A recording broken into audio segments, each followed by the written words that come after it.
Governor of the Reserve Bank of India, now a professor at the University of Chicago's Booth School of Business, and he's with me now. The interesting thing about what the IMF chief was saying is anybody in economics really isn't that surprised, are you? I mean, the medicine has been doled out throughout the mid to late 2022, so now the medicine takes effect. Absolutely. I think, though, each of the areas she mentioned is going to slow for a different reason, right? In the United States, what the Fed wants to do is create some slack in labor markets. That is, create some unemployment so that wages don't move up as strongly. And that means it will keep rates high till it sees that happen. And that's probably not going to be till it sees some inkling of at least a significant slowdown, if not a mild recession. So that's the US. Europe is high energy prices eating into consumer budgets.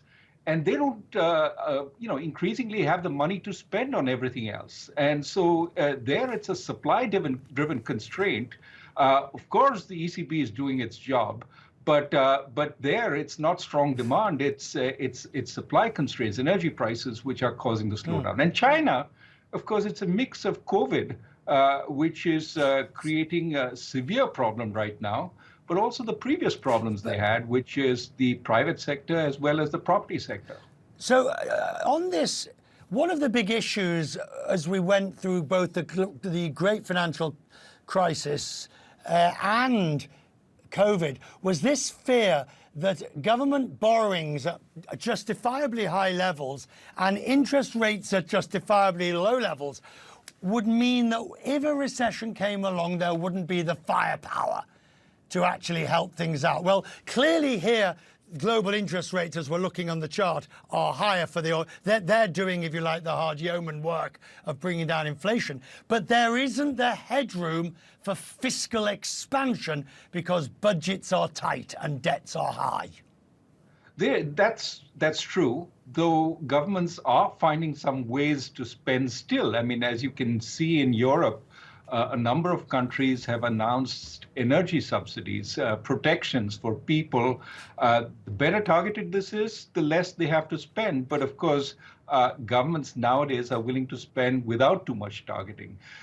Now, on the other side, it is true interest rates are high, which gives you some cushion. If the economy slows down considerably, central banks can cut rates. That medicine takes time to work also. So ideally, you wouldn't want to slow down the economy so much that you have to now reinvigorate it. But they have the medicine, they have the firepower as things go on, and they keep rates high. Emerging markets are going to feel the effect. I mean, obviously, there's the oldest of all, the flight to quality, the dollar strengthening, all the usual. But so many EMs are saddled with dollar-denominated debt. And we know the World Bank is, well, the World Bank is involved, and obviously the IMF as well. How worried do you think we should be of an EM debt crisis? Well, it's always something you have to keep at the back of your mind after such a long period of easy policy and low interest rates, which have led to a significant debt buildup in many emerging markets and developing countries. I would say more developing countries this time, the poorer countries, rather than emerging markets. Many emerging markets have sort of learned the lesson of the past and limited the amount of borrowing. Not all. Sri Lanka is an example of a country that has borrowed a lot.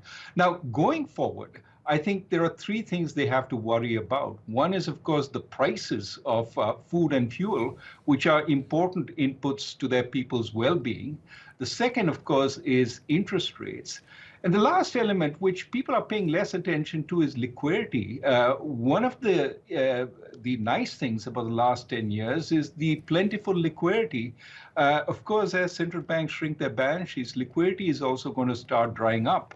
And that will be another factor to keep in mind as we look at the debts of emerging markets and developing countries, harder to roll over when liquidity is tight.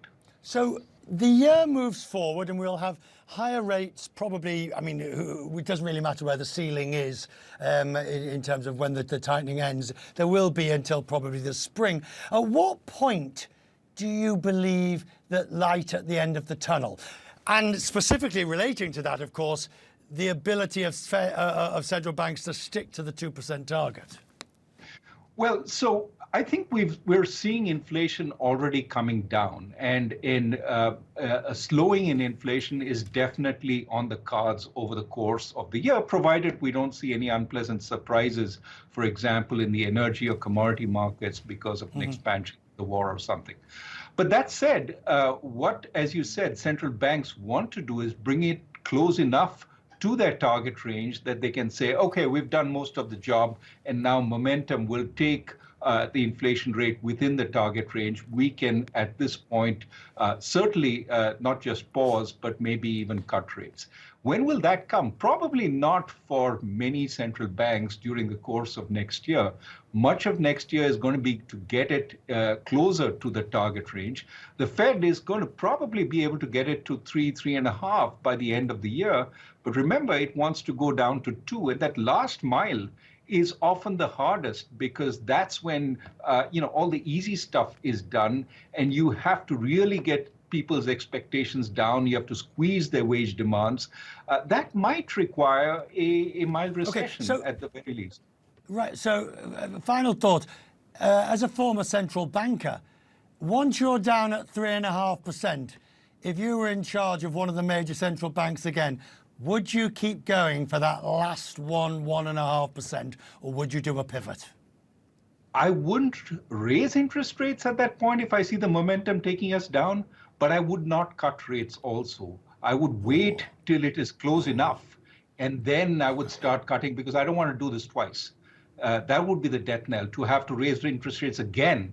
And that's what many central banks are worried about, that we want to do once and done, not once and repeat. Thank you, sir. Happy New Year. We will talk many times, I hope, over the next 12 months on different issues. Thank you, sir. Grateful to see you. Happy New Year to you also. Thank you. And your viewers.